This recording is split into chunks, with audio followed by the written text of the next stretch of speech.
네, 2부에서 또 이선엽 대표님하고 함께 하도록 하겠습니다. 일단은 이제 4,000포인트, 5,000포인트 예. 또는 그 이상 가려면 사실 미국은 조금 요즘에 최근에 중소형주가 많이 올라왔는데 한국 시장은 지금 대형주들이 계속 이끌어가고 있습니다. 뭐 소형주들이 올라온 것들도 있기는 합니다만 예. 변동성을 제어하기가 너무 어려운 상황이고요. 뭐 수익 난 것도 있겠지만 반대로 또 엄청 꼬꾸라진 것도 많이 있는 상황인데 근데 지금 우리나라 전반적인 대형주들을 보면 수익 변동성이 소형주 못지않고 수익률도 소형주 못지않게 다 좋아요. 근데 여전히 개인 투자자분들은 소형주 선호가 심합니다. 과거에서부터 좀 약간 이어져 온 소형주가 대형주보다 무조건 수익률이 높겠지라는 생각들이 많이 늘 가지고 계신 것 같아요.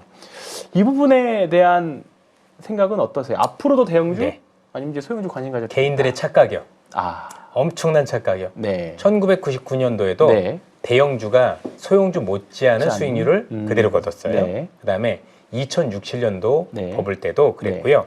중국 소비 법을 때도 네. 중국 소비 법을 때 제일 먼저 움직인 게 기아자동차였거든요. 그렇죠. 20배 올랐어요. 네. 아시죠? 네. 그다음에 우리가 했던 면세점, 네. 호텔신라 20배 올랐고 네. 아모레퍼시픽 그렇죠. 10배 넘게 네. 올랐어요. 네. 그래서 대형주가 중소형주보다 수익률이 뒤졌던 사례는 없습니다. 물론 일부 소형주가 그거보다 그렇죠. 몇 더 올라 있었지만 네. 본인들이 그거 가지고 있을 거냐는 얘기죠. 그렇죠. 저는 여러분들이 정말 주식이라는 거를 직업으로 가지고 계신다라면 모르겠는데 네. 저는 그것도 아닌 것 같은 게 앞서 우리 황 팀장님하고도 좀 일부 나눴지만 네. 지금 우리가 알고 있는 일부 언론의 수익률 게임에서 그분들이 수익을 못 내는 가장 큰 이유가 중소형주 들고 있어서 그런 네. 거예요. 항상 그런데 네. 그런데 주식이라는 건 저는 이렇게 생각합니다. 내가 어떤 금액인들 쉽게 살 수 있어야 되고 그렇죠. 쉽게 팔 수 있어야 돼요. 네. 그렇죠? 두 번째는 그 기업이 무엇을 하는지 알 수 있어야 되죠. 개인 투자자분들도 이 기업은 어떤 기업이고 이런 걸 하는 거구나. AI 하는데 이런 수혜가 있어 실적이 좋아질 거네라고 해서 본인이 가지고 계시다 하더라도 설명이 가능해야 된다라고 생각을 네. 해요. 그렇죠? 근데 중소형주로 가는 건 뭐냐면 내가 투자 금액이 많지 않으니까 그렇죠. 많지 맞아요. 않으니까 맞습니다. 요걸 가지고 살려다 보니까 수형주인 건데 네. 그게 착각이에요. 네. 삼성전자 한 주 사시면 돼요. 맞습니다. 이번에 하이닉스 조금만 사셨다라면 돈이 안 됐을까요? 그죠? 똑같이 됐죠. 그게 100만 원이든 1000만 원이든 상관이 네. 없는 거예요. 그건 정말 잘못된 편견이다라고 말씀드리고 싶고요. 저는 오히려 개인 투자자 분일수록 전문성이 아무래도 그렇죠? 우리가 매니저분들이 네. 애널리스트보다 조금 더 하다라 보기는 어렵잖아요. 그렇죠. 그러면 대형주를 통해서 사실 수익 위험 대비 수익률은 훨씬 더 대형주가 좋다란 말씀을 드리고 네. 이번 장에서도 우리가 알고 있는 그 반도체 소부장보다도 하이닉스가 더 오른 거 더 아시죠? 셌죠. 네. 세상이 그래요. 그래서 네. 굳이 중소형주를 하지 말라는 얘기가 아니라 대형주란 더 유리하고 더 안정적이고 내가 얼마든지 사고 팔 수 있는 이런 종목들. 왜냐면 소형주 같은 경우는 내가 혼자 잘못 사서 주가를 올리는 경우도 있고 맞습니다. 그렇죠? 안 좋을 때는 못 팔거나 네, 막 내가 팔아서 깎아서 후두둑 내려서 내려가는데. 안 좋은 경우들도 있는데 네. 그렇게 무리하실 필요는 없다. 그렇죠. 이런 말씀을 드리고 미국하고 우리나라 중소형주가 다른 이유는 하나입니다.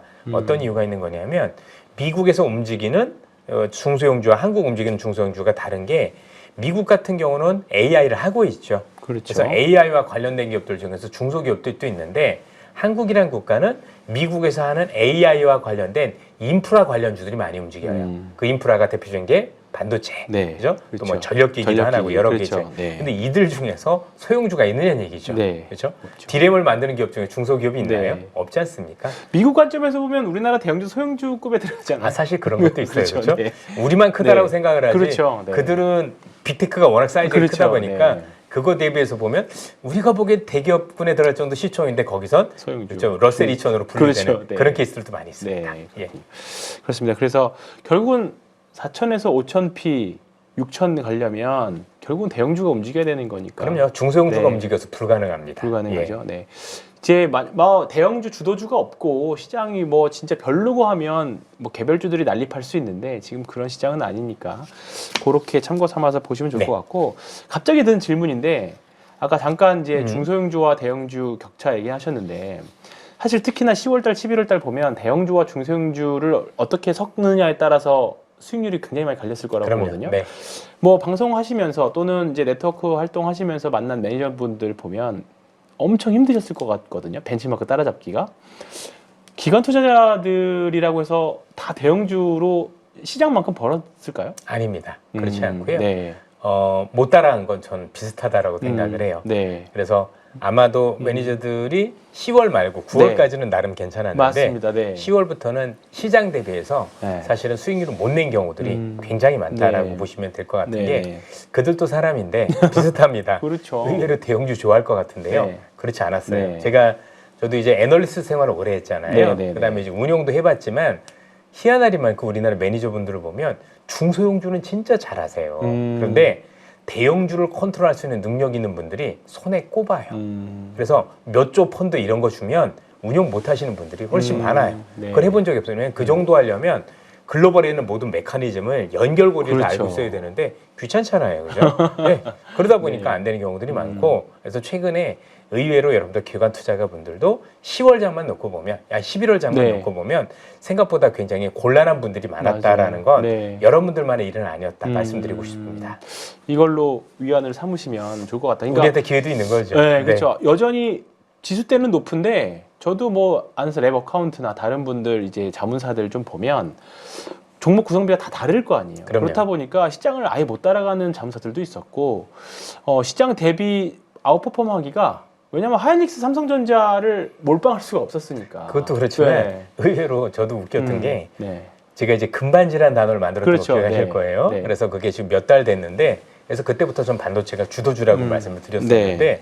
그 얘기 듣고 나서 생각보다 많은 기관 투자가 분들이 똑같이 소부장을 사시더라고요. 아, 그 안에 있는. 그래서 야 이렇게 뭐 반도체 네. 되는 거 오케이. 네. 소부장으로 이렇게 쫙 네. 갔는데 그게 이제 하이닉스 삼성전자 오른 거 대비 이게 실익이 아예 없었던 거예요. 그죠? 그렇죠. 뭐 안 오른 건 아니지만 네. 너무 차이가 많이 나다 보니까 네. 잘못 판단하고 생각했던 경우도 많아요. 그분들도 의외로 반도체가 된다는 소부장부터 찾는 분들이 많으시거든요. 맞습니다. 네. 근데 지금 그런 시장은 아니다라는 말씀드리고 싶죠. 딱 생각나는 게 2016, 17년도 시장이랑 거의 비슷한 것 같아요. 그렇죠. 그때도 하이닉스 삼성전자 주도장이었고 그때는 사실 뭐 거의 두 개만 올랐어요. 그나마 지금은 HBM과 연동돼 있어서 수혜가 있어서 소비자들 좀 몇몇 개, 있는데 그때는 딱 두 개만 올랐거든요. 그리고 이게 매니저분들은 좀 다르시겠지만 네. 개인 투자자분들은 아무래도 전문성이 조금 차이가 날 수밖에 없는 게 본업이 있으시다 보니 그렇죠. 머리는 여러분들 도우실 수 있지만 본업도 하고 이것도 하면 쉽지 않거든요. 그렇죠. 그렇죠? 네. 저는 그래서 이렇게 항상 말씀을 드려요. 반도체 소부장 공부는 공부 대비 실익이 없어요. 진짜 그 노력할 거면 다른 네. 거 하는 게 수익률도 네. 훨씬 더 좋고요. 네. 진짜 노력해서 제가 볼 때는 얻기가 네. 전문 투자자시거나 아니면 개인 투자를 하시면서 하시는 분들은 괜찮은데 아니면 제가 보기엔 혹시 그 업에 종사하시면 모를까? 네. 그게 아니라면 저는 굳이 그렇게 할 필요는 없다.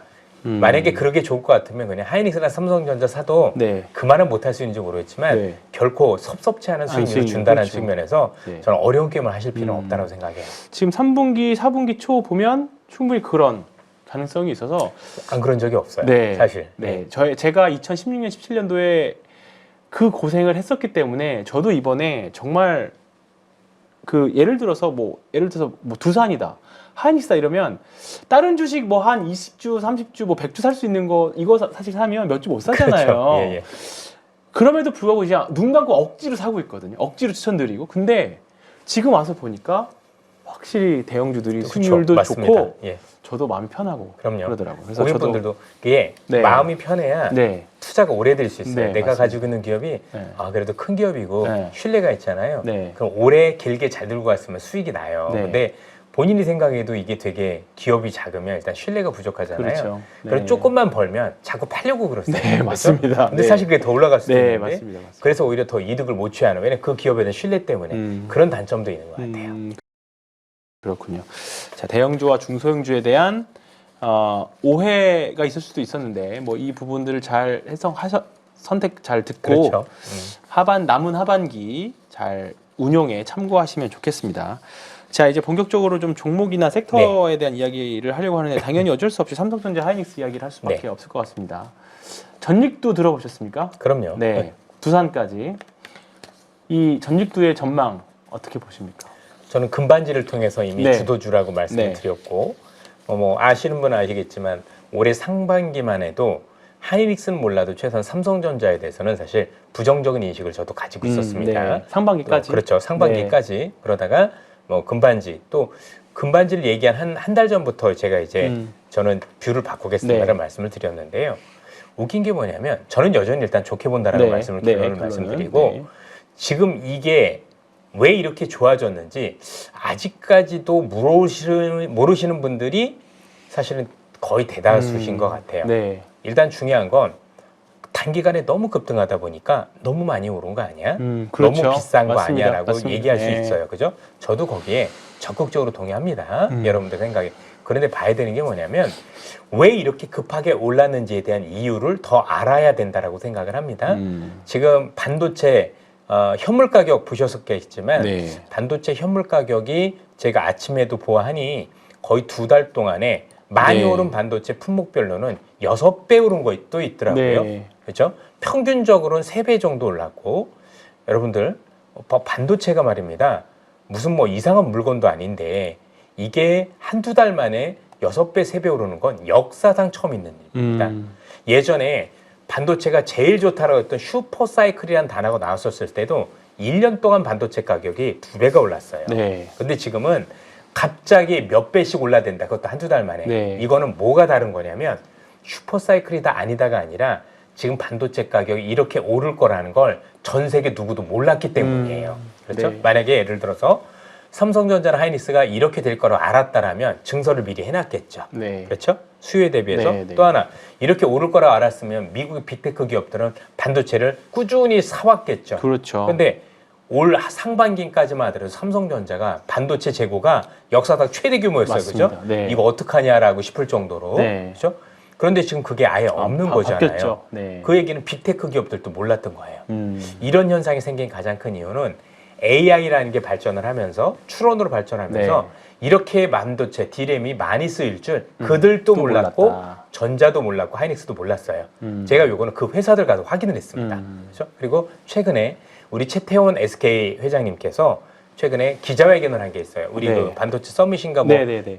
한 네. 지난주였었을 거죠. 네. 거기서 대놓고 얘기한 거 보셨을 겁니다. 어떤 얘기를 했느냐? 그래도 반도체를 하시는 분들 중에서 제일 수장이 얘기한 거니까 신뢰가 있을 그렇죠. 거잖아요. 그죠? 네. 지금 반도체 수요는 그죠? 슬로우하게 늘어나는데 수요는 급격하게 증가하고 있다. 그리고 나는 이 수요에 대해서 공급을 맞출 수 있는 방법을 모르겠다. 이건 뭐냐면 왜 이렇게 수요가 많아? 근데 나 이거 어떻게 공급 맞추지? 못하겠다라는 네. 거예요. 더 재밌는 건 이번에 이렇게 수요가 많을 줄도 예상도 안 됐고 네. 예상도 안 됐고 앞으로도 어느 정도 수요가 있을 것인지 전망할 수 없다라고 말씀하셨어요. 공식적으로도 어떻게 말씀하셨냐면 뭐 정유라든가 이제 이분께서 정유도 있고 통신 사업도 그렇죠. 여러 가지가 네. 하잖아요. 이런 사업들은 사업 모델이 있대요.